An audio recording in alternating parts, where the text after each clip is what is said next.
You are listening to the Simple Success Podcast, financial life coaching from a happiness perspective. Thanks for joining us for this next episode, where we get into important questions that you have and how they can be explained so that they don't get in the way of succeeding. This is financial life coaching from a happiness perspective. Coaching happiness. You are awakening. Napoleon Hill tells a story about it taking years after his famous discussion with Andrew Carnegie before he actually started writing what eventually became Think and Grow Rich. He called the end of those years his awakening.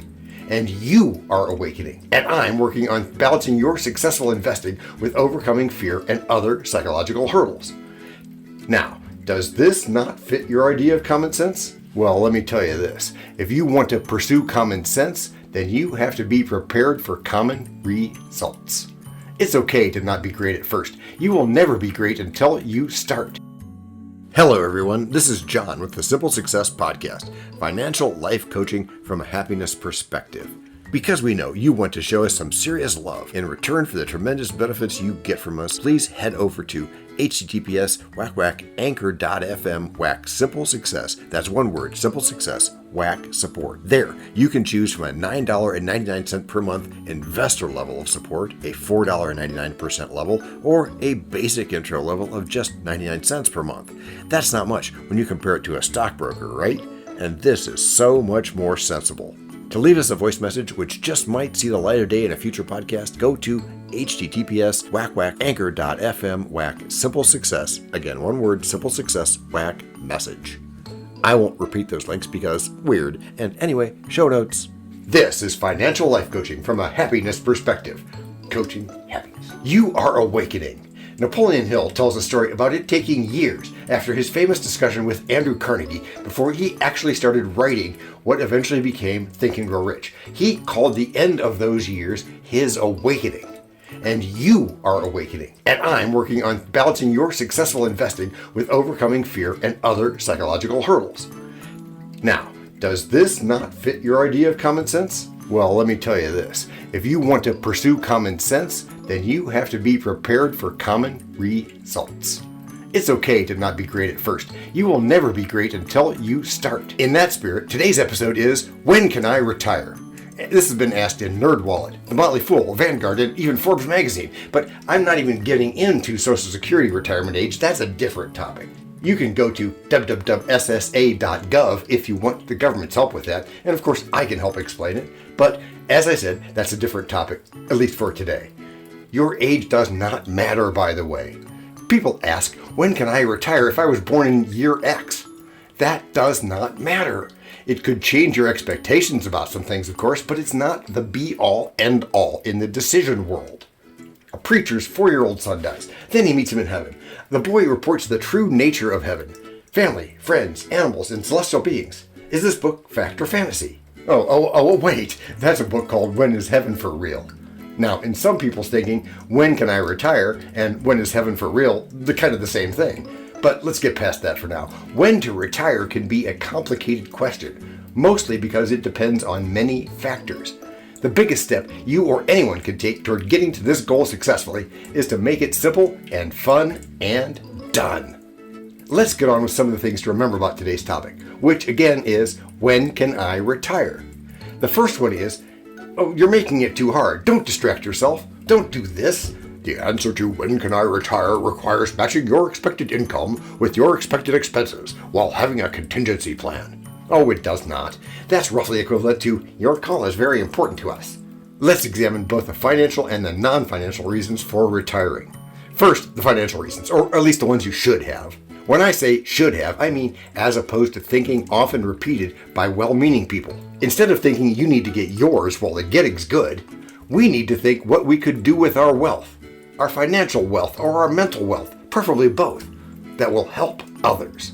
What can we do to preserve or even create a legacy?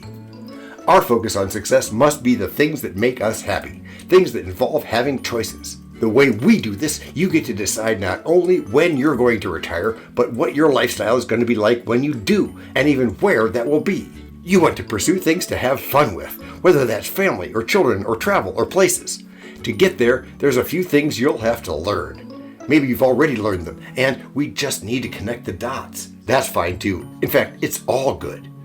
Now, the really important non-financial reasons. Okay, this is kind of an overlap into some financial reasons, like you have to be able to support this, or you have to be able to send your kids to college, or you have to be able to retire in a certain place here, or fill in the blank. I'll be happy to answer those questions specifically. Lots of financial people talk blithely about having a budget without even a tiny nod toward the fact that doing a budget, heck, doing almost anything involving math, is for most people not their idea of a good time. All these things are complex and hard and something that you don't want to do. We're going to turn that around in coming episodes. We're dedicated to making something really necessary into something that's not a problem. Why? Because it is fun. Remember, this is financial life coaching from a happiness perspective. Coaching happiness. Having control is what makes you happy. What factors affect when you're going to do this? Do you have to reassess your lifestyle? Is that good or bad? How will you compensate for inflation? Have you prepared for the unknown? This is all about your focus and your busy schedule and your willingness to replace bad habits with good habits. It's reaching very simply into the realm of habits, where we're going to form a 1% better approach. In the future, I'll dedicate an entire podcast to the 1% approach. What I want you to understand right now is the result or the goal. After that's in place, we'll introduce the system you need to reach the goal. When you do this, you will have a fun lifestyle and a fun path to get there. In the television cartoon versions of the Peanuts characters, the occasional parent characters, always off screen, have voices which sound like trumpets, representing stern reminders of adult things. I'm pretty sure lots of people will hear well-meaning investment and budget ideas just like that.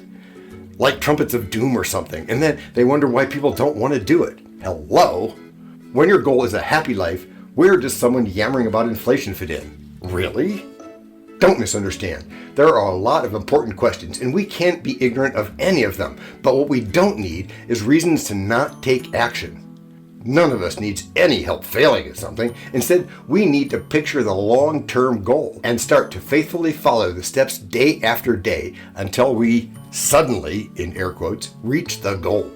If we overshoot, well, that's cool too. We'll just have more with which to do something else. Overcompensate and it will be fine. So yes, do it. Just be slow, careful, and patient. Here's a great personal example. I have this idea that when I decide to get serious about something, the first thing I should do... The rabbit hole. This is the part of the podcast where I'm learning to put those tangents I often go on. I had to create this segment to have a place to put those tangents, with the idea of tying them into the topic of the episode. Thanks to my rabbit hole advisor, I'm undertaking an effort to stay on topic and not fall down those rabbit holes like I know I do sometimes. I've also learned from her that, well, at least in Australia, one can avoid falling down rabbit holes by talking to the rabbit. In other words, letting experts go on those tangents. I'm going to keep that in mind when I'm looking for guests for future episodes of this podcast, so everyone is forewarned, in a humorous way, of course. I am in the process of learning how to turn things from being hard to being easy, in a mindset. Not in the underlying reality of the difficulty of the task, simply in how I think about it. Remember, as a man thinketh. Specifically in this case, I could decide that it's just too overwhelming. There are just too many factors. What happens to taxes? What if I? What if he? What if she? What if it? What if? Or I could calm down, make a decision, and plug onward, letting the stress go, and realizing that I could change my decisions in my direction at any time. You're usually far better off doing something with the attitude that you can fix it than you are standing still in fear of what if. I turn the question around, this time into a statement. The question, what if, becomes the statement, yes, I will. It's flipping the script, which we talk about a lot. Haven't done that everywhere yet? Don't feel bad. We all need to do this every day. Remember, this is financial life coaching from a happiness perspective. Coaching happiness. We've got a few pieces coming up here to both reinforce and enhance these ideas. In the past, I've always just written off my tendency to fall into those holes as being just something I do. That's a form of letting go, of course, but as you'll see, it's better to bring on experts to do the enhancing part, followed by questions from all of you. In this Simple Success podcast, as well as in our webinars and masterclasses, we are very, very much going to want to hear your story. Well, to be real, I mean in future episodes of the podcast's webinars and masterclasses. This means you. Your participation is critical to our mutual simple success. It's important to know how you think, what you've thought, what you've tried, and what you've been unsure of trying. As we told you at the beginning, and as you also find in the show notes, we have ways you can contact us. It involves a special link where you can leave us a voice message which just might see the light of day in a future podcast. We may have an email address for you as well in the future, and we'll let you know when that happens. Together, we're going to make it great. We're going to do what even we didn't think possible. We know a lot about you already because we know ourselves. For example, we know that you know how to listen to a podcast. We also know that you probably know how to subscribe. The reason every podcast asks you this is because when you subscribe, you automatically download all future episodes of that podcast. This means better rankings, more attention from advertisers, more money, and that means more and better stuff for you.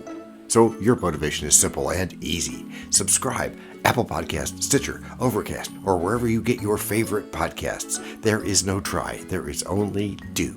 Remember, this is financial life coaching from a happiness perspective. Right after this, we'll explore some more important detail you should know. But for now, use your imagination to help create your story. And to remind you, everyone listening can head to that voice message link in the show notes to record a voice message for a future podcast.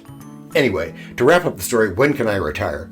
The first thing I do with anybody I'm coaching is to really simplify that question. In the last podcast, I mentioned that I, like other financial advisors, one of which I used to be, could give you a 100-page report answering that question in dozens of ways with really great graphs that would put you to sleep. Instead, I only need to know how old you are right now and about how much you need for everything in a month. That's it. Then I explain my thinking to make sure we're on the same page.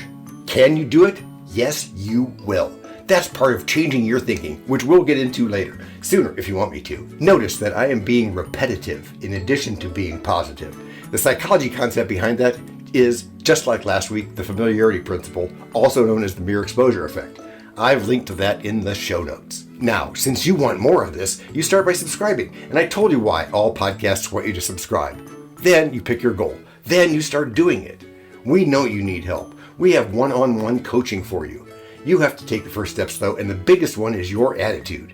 If you love and follow what we're doing here, then when asked for anything, you think and say only one thing, and that is, yes, I will. Next week, we're going to look at another concept, and that is, this is a test. This is only a test. I don't know how old you guys are, it really doesn't matter, but back in the 60s and 70s, there was a programming break that was a test of the emergency broadcast system. It was a way to test the ability, at least in theory, of the government to get our attention focused on a major disaster such as a hurricane or tornado or a nuclear war. This usually involved broadcasting a tone for 30 seconds that would presumably have been replaced with specific instructions in a real case. Obviously, there was no real cases because you're listening to this podcast. But then it was key for them to follow that tone with the announcement that this is a test. This is only a test. They always finished up by announcing that we will now return to our regularly scheduled programming. Next week, we're not going to return to our regularly scheduled programming. Rather, we're going to keep learning more about how to move beyond such limitations. We're going to bring this into the world of investing. It's going to be a great episode. But for now, remember, all you need to do is practice, after which you'll get good. Gracias por escuchar. A la prochaine. You're here in the Simple Success Podcast, where you've landed well in your search for financial life coaching from a happiness perspective. We come to you on a regular basis with podcasts, webinars, and masterclasses, together aimed at freeing you from the chains that the financial industry puts on all of us. Most of us don't even know what those chains are, and in this spirit, we're not going to waste time trying to solve problems people don't even know they have. Better, let's go up to common ground here. We can overcome, and we will do so. Join me for the ride of your life in a good way.